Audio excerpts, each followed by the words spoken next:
Baju biasa Kita Superman semua ini. satu Dadadeng, grup dadadeng, yang sama. dadadeng. Kita semua apa? Superman. Yaitu korbannya Mulyono. Jeng, jeng, jeng. Ini baju lama tapi aktual. Oh, boleh. Baik, bismillahirrahmanirrahim. Ada 3 ahli yang sebenarnya sudah dijadwal oleh penyidik untuk datang memberi undangan penyidik, yakni 2 ahli pidana. Pertama Pak Ganjar Laksamana Bondar Prapta dari Universitas Indonesia. Yang kedua ada juga Bapak Asfi Saputra dari Universitas Trisakti. Keduanya sudah kami konfirmasi dan sudah kami teruskan. Hanya saja untuk Pak Ganjar itu berhalangan hadir, nanti akan dijadwalkan ulang dengan penyidik. Kami sudah koordinasikan dengan penyidik. Yang kedua Pak Asfi Saputra sudah mendapatkan surat tugas dari Universitas Trisakti untuk menghadiri pemeriksaan, namun jadwalnya memang masih akan disesuaikan. Hanya saja untuk yang Profesor Aceh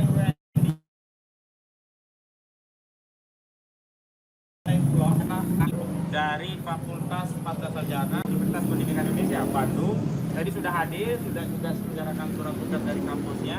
Beliau akan memberikan keterangan berkaitan dengan ahli bahasa spesifikasi linguistik forensik terhadap 3 persoalan sekaligus yang memang sudah kami sampaikan pada beliau.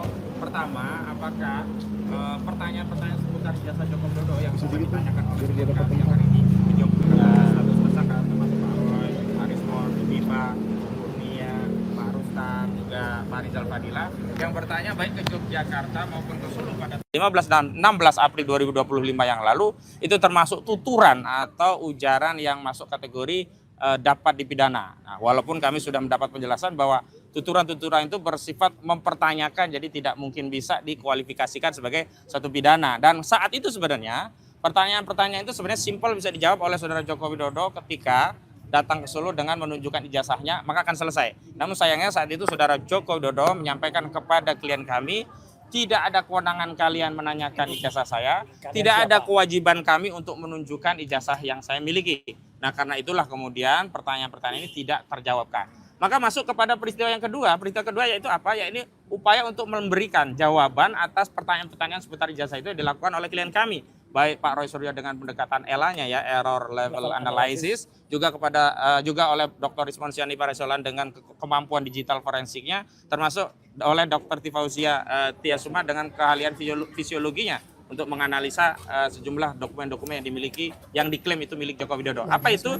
Jadi upaya untuk melakukan penelitian sejak ada upload dari kader PSI bernama Dian Sandi, yang menurut keterangan Dian Sandi ini adalah asli ijazah Joko Widodo. Nah, itulah yang kemudian diteliti, dan yang kedua juga ada objek yang diteliti, yakni objek yang dipamerkan oleh Dekan Fakultas Kehutanan Bapak Sigit Sunarta yang itu diklaim sebagai milik Joko Widodo. Termasuk yang terakhir adalah karena ada primary evidence, yakni bukti dokumen berupa skripsi yang ditunjukkan langsung kepada klien kami Pak Roy Suryo, yang itulah kemudian dijadikan bahan. Nah, pertanyaan kami secara linguistik forensik nanti akan dijawab melalui keterangan adalah apakah melakukan penelitian dan kemudian mendapatkan kesimpulan bahwa dokumen itu secara saintis disimpulkan sebagai palsu dengan pendekatan ungkapan hiperbola ya, seperti 99,9% palsu, atau Bung Rismon Sianipar menyebut dengan 11.000 triliun palsu, itu adalah masuk kategori ujaran atau tuturan yang mengandung pidana. Nah, nanti akan dijelaskan itu tidak termasuk, tetapi rinciannya akan dijelaskan pada penyidik. Dan yang ketiga adalah melakukan amplifikasi. Kalau amplifikasi itu adalah ketiganya ya, baik di klaster 1 dan klaster 2 itu dua-duanya maksud saya, itu sama-sama mengamplifikasi hasil temuan itu, menyampaikannya kepada publik dengan harapan setelah muncul penelitian dan diamplifikasi disampaikan publik, ada challenge, ada penelitian pembanding yang setidaknya mengcounter atau bahkan bisa membatalkan kesimpulan akhir. Tapi faktanya sampai hari ini tidak ada penelitian yang bisa mengcounter, apalagi membatalkan kesimpulan yang sudah dibangun oleh Dr. Roy Suryo dan Dr. Rismon Sianipar, sehingga tidak ada satu kesalahan apapun bagi sebuah penelitian menyampaikan hasil penelitiannya, kendati kesimpulan itu tentu tidak menyenangkan Joko Widodo. Nah, karena itu yang terakhir saya menghimbau kepada Saudara Joko Widodo, janganlah menghabiskan waktu, pikiran, dan tenaga, bahkan kondisimu yang masih sakit, untuk keliling ke 38 provinsi atau keliling ke 514 kabupaten ataupun kota, bahkan menyambangi 7.000 kecamatan. Cukup datang ke pengadilan di Surakarta atau cukup tunggu nanti di persidangan pidana. Tapi yang jelas di Pengadilan Surakarta itu sudah jelas ada agenda pembuktian yang semestinya tergugat dalam hal ini Joko Widodo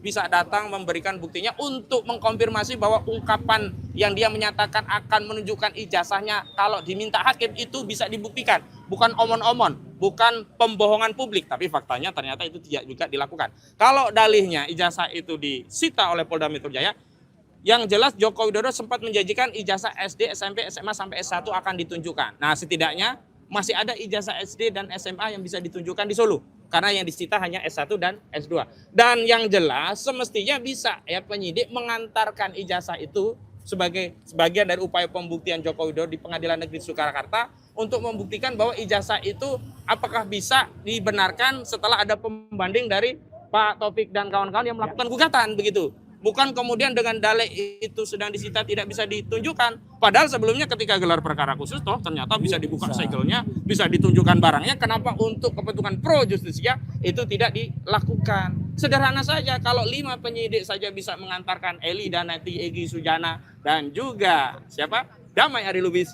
datang ke Jokowi ke Solo minta pengampunan dan mendapatkan hadiah SP3, tentu saja sangat mudah bagi penyidik untuk mengawal bukti itu untuk ditunjukkan ke pengadilan. Kalau benar pertama Joko Widodo konsisten dia akan menunjukkan ijazahnya di pengadilan. Kalau benar yang kedua konsisten bahwa ijazah itu tidak bermasalah. Nah, karena berbelit-belit tidak pernah mau ditunjukkan, tidak juga pula dibawa ke pengadilan, maka jangan salahkan seluruh rakyat, bahkan dibenarkan seluruh rakyat kalau hari ini makin meyakini ijazah saudara Joko Widodo itu palsu. Begitu. Bahkan meminjam ungkapan Rizmon Sianipar, boleh jadi rakyat pun mengatakan 11.000 triliun % palsu. Itu pengantar dari saya. Ada dari Mas Rai dulu, silakan. Oh, ada pertanyaan?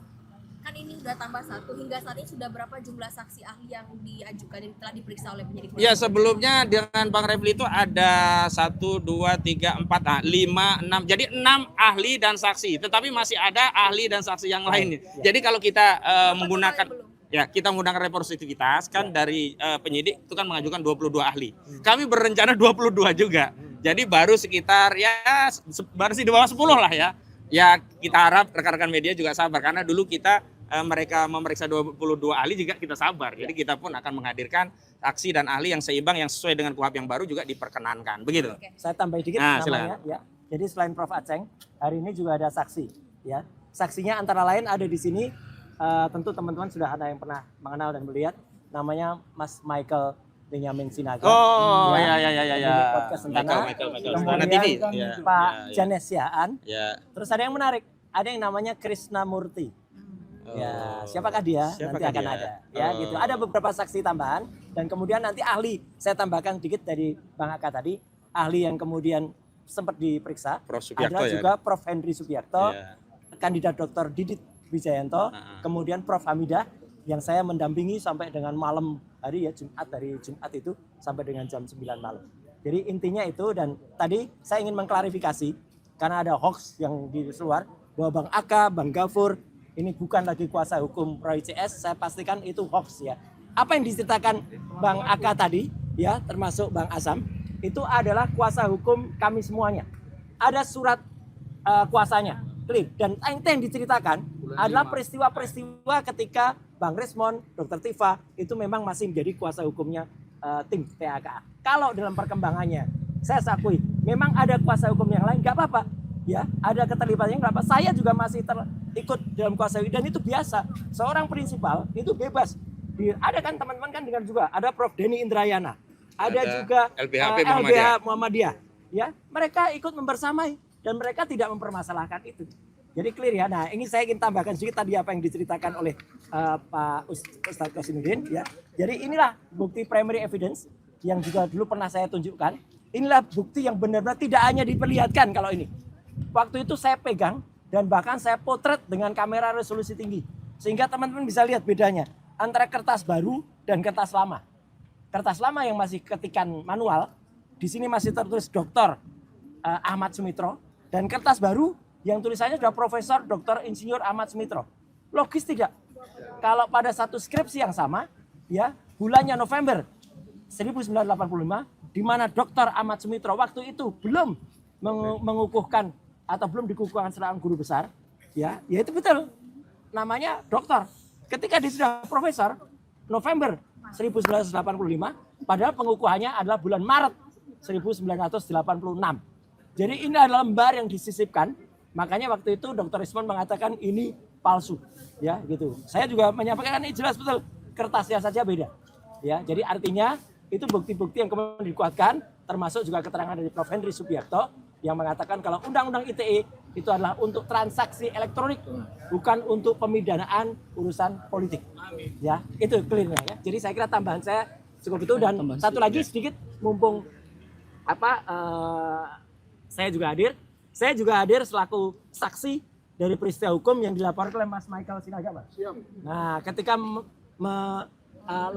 melaporkan seseorang yang bernama Andi Azwan. Nah, saya menjadi saksi karena saya datang pada saat kejadian. Ya. Satu Dan lagi. Joshua Sinambela. Ya, saya datang pada saat kejadian.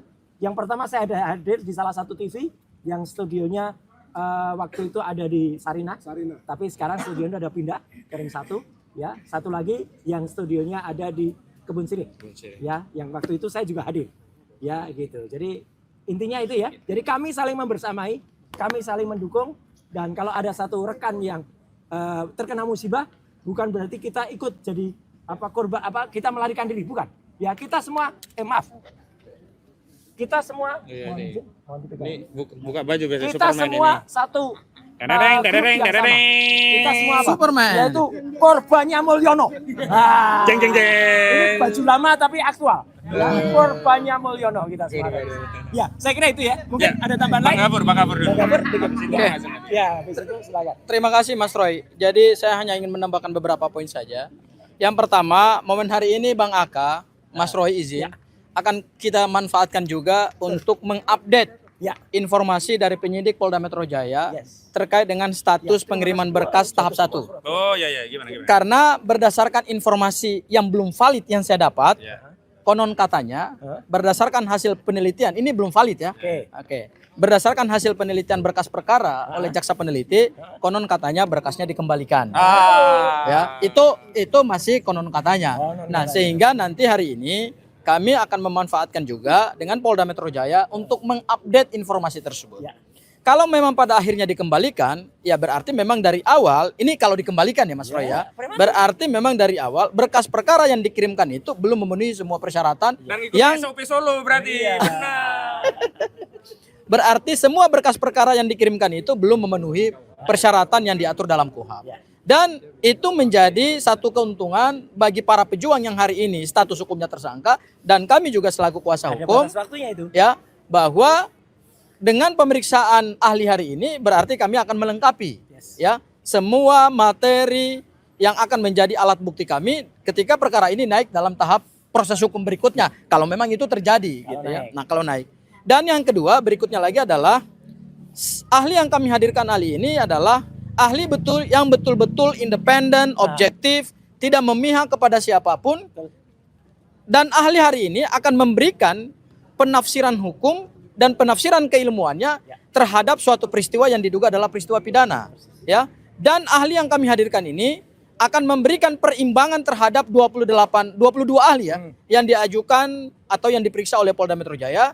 Sehingga nantinya ahli yang kami hadirkan ini benar-benar kita harapkan semua berkas perkara itu bisa terang benderang, bisa seobjektif mungkin. Karena pada tahap 1 pelimpahan berkas ini semua kan berkasnya masih BAP 130 saksi, yang saksi itu kan masih menguntungkan pelapor.